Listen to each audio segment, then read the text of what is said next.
pretty lies. Look me in the face, tell me that you love me, even if it's fake.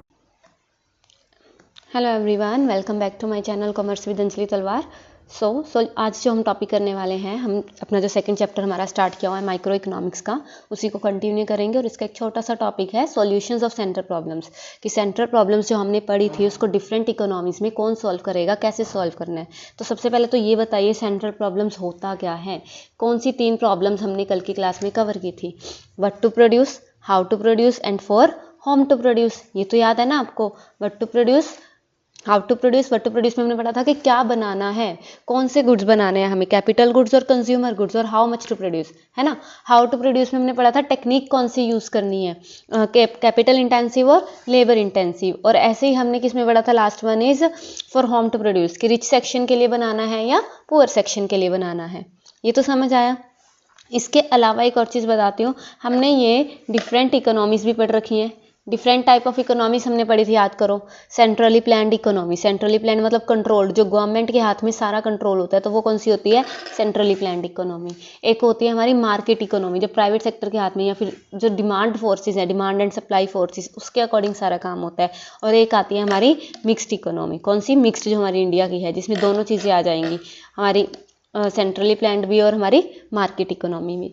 तो इन तीनों economy, जो सी country में जो भी economy है, उसके अकॉर्डिंग उसका जो सेंट्रल प्रॉब्लम है उसको कैसे सॉल्यूशन दिया जाता है, उसका कैसे सॉल्यूशन किया जाता है, राइट। ये बात समझ आई। तो सॉल्यूशंस के लिए पहले पढ़ते हैं मार्केट इकोनॉमी। तो पहले तो ये बताओ मार्केट इकोनॉमी कौन सी होती है।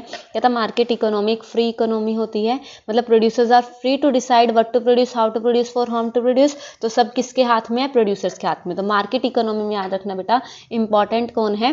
प्रोड्यूसर। किसके हाथ में है? सब प्रोड्यूसर के हाथ में। Producers are free to decide, ठीक है। सो ऑन व्हाट बेसिस, तो वो कौन से बेसिस पे डिसीजन लेंगे? Obviously demand and supply forces, की इकोनॉमी के अंदर जितनी डिमांड है, जितनी सप्लाई है, उसके बेसिस पे वो डिसीजन लेंगे।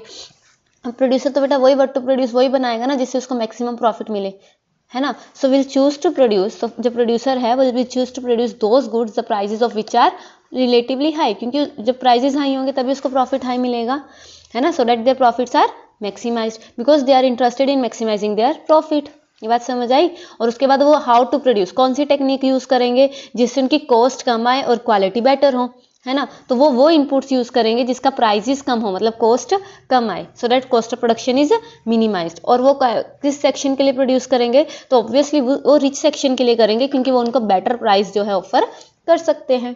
ये बात समझ आई। तो तीनों में समझ आया। मार्केट इकोनॉमी में व्हाट टू प्रोड्यूस कौन डिसाइड करेगा? हमारा प्रोड्यूसर सेक्टर, ठीक है। Private producers are freely decide करेंगे वो। और हाउ टू प्रोड्यूस वो टेक्निक डिसाइड करेंगे जिसमें उसकी कॉस्ट कम आए।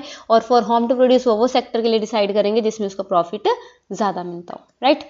फिर आता है सेंट्रली प्लान्ड इकोनॉमी। अच्छा, सेंट्रली प्लान्ड इकोनॉमी का मतलब यहाँ पे सारा किसका हाथ में है? गवर्नमेंट। तो ऑब्वियस सी बात है, व्हाट टू प्रोड्यूस कौन डिसाइड करेगा? गवर्नमेंट डिसाइड करेगी। किसके लिए? पुअर सेक्शन के लिए करेगी। और कौन सी मतलब टेक्निक का यूज़ करके? हाउ टू प्रोड्यूस में, जिसमें एम्प्लॉयमेंट अपॉर्चुनिटीज बने। याद आया? ये वही वाला पॉइंट आ जाएगा। So in a centrally planned economy, decisions relating to what, how and for whom to produce taken by some central authority appointed by the government of the country. So all decisions are taken with the view to maximizing social welfare. वहाँ पे क्या था? Profit motive. और यहाँ पे क्या है? Social welfare. जैसे कहता मार्केट इकोनॉमी प्रॉफिट मैक्सिमाइजेशन था, यहाँ पे वो चीज़ नहीं है। So those goods and services will be produced which central authority or the government find as most useful for the society। किसके पॉइंट ऑफ व्यू से देखेगी? अब ये सोसाइटी के पॉइंट ऑफ व्यू से। और कौन सी टेक्निक यूज होगी? Technique of production will be adopted which is socially most useful, जो सोशल वेलफेयर के लिए ज़्यादा यूजफुल हो। तो अगर अनएम्प्लॉयमेंट ज़्यादा, तो ऑब्वियसली वो लेबर इंटेंसिव की बात करेगी, है ना। सो वो चीज़ आ जाएगी। तो ये चीज़ें, ठीक है। और गुड्स विल बी प्रोड्यूस्ड, किसके लिए गुड्स प्रोड्यूस्ड होंगे? फॉर होम टू प्रोड्यूस में preferably for those resident who are suffering from hunger और स्टार्वेशन, मतलब ये पुअर सेक्शन के लिए, ताकि उनके एटलीस्ट बेसिक नीड्स तो पूरी हो ना, रोटी कपड़ा मकान, तो वो चीज़, ठीक है। ये बात समझ आई? इजी है। And last one is our macro economics, mixed economy. Macro तो हम कर चुके हैं already. Mixed economy, mixed economy में क्या आती है? दोनों चीज़ें आ जाती हैं। अब ये ध्यान रखना, मिक्स्ड इकोनॉमी में दोनों चीज़ें आ जाएंगी। कुछ सेक्टर प्राइवेट के हाथ में होते हैं और कुछ सेक्टर गवर्नमेंट। तो जो सेक्टर प्राइवेट के हाथ में हम प्रॉफिट के लिए वर्क करेंगे, और जो सेक्टर गवर्नमेंट के हाथ में वो सोशल वेलफेयर के लिए वर्क करेंगे। ये बात समझ आई? ठीक है। और जो सेक्टर प्राइवेट के हाथ में वो रिच सेक्शन के लिए बनाएंगे, और जो सेक्टर इसके हाथ में वो पुअर सेक्शन के लिए बनाएंगे। तो ये चीज़ तो समझ आई ना? ठीक है, जिसको पढ़ लेते हैं क्या कहता है ये। ये क्या कहता है बच्चे, mixed economy combines the merits and avoids the demerits of market economy and centrally planned economy. दोनों की मेरिट्स को कंबाइन करता है और डीमेरिट्स को अवॉइड करता है। So what, how and for whom to produce, वो टेकन कैसे लिया जाता है, on the basis of market forces as well as basis of social consideration. अब यहाँ पे प्रॉफिट मोटिव की बात भी हो रही है और सोशल वेलफेयर की बात भी हो रही है। So in certain areas of production producers are free to take their decision. कुछ एरियाज में तो प्रोड्यूसर्स फ्री हैं अपने डिसीजन लेने के लिए with the view to maximising profit, and certain others जो डिसीजंस हैं वो कौन लेगा सारा, on the basis of social consideration. कौन लेगा बच्चे, सोशल कंसिडरेशन के बेसिस पे जो गवर्नमेंट है। For example in India producers are free to produce cloth और स्टील। जो प्रोड्यूसर है वो फ्री है किसके लिए, क्लॉथ और स्टील के लिए, टू मैक्सिमाइज देयर प्रॉफिट। लेकिन जो रेलवेज हैं वो किसके हाथ में है, गवर्नमेंट के हाथ में। मोनोपोली है ना गवर्नमेंट की, मोनोपोली मतलब एक सिंगल प्रोड्यूसर और कोई भी कंपटीशन में नहीं है ना। तो government provide this services at nominal rate so that poor can also afford to buy them. ये बात समझ आई।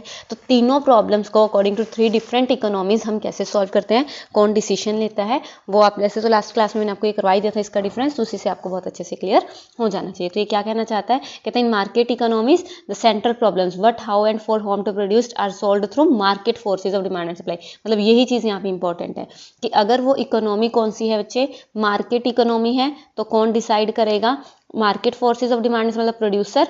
और रही वो सेंट्रली प्लान्ड इकोनॉमी है, सेंट्रली प्लान्ड इकोनॉमी का मतलब कौन सी होती है, जो गवर्नमेंट के हाथ में है, तो कौन सॉल्व करेगी, हमारी सेंट्रल अथॉरिटी।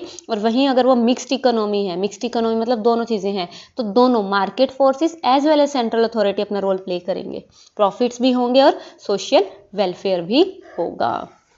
ये बात समझ आई, इजी।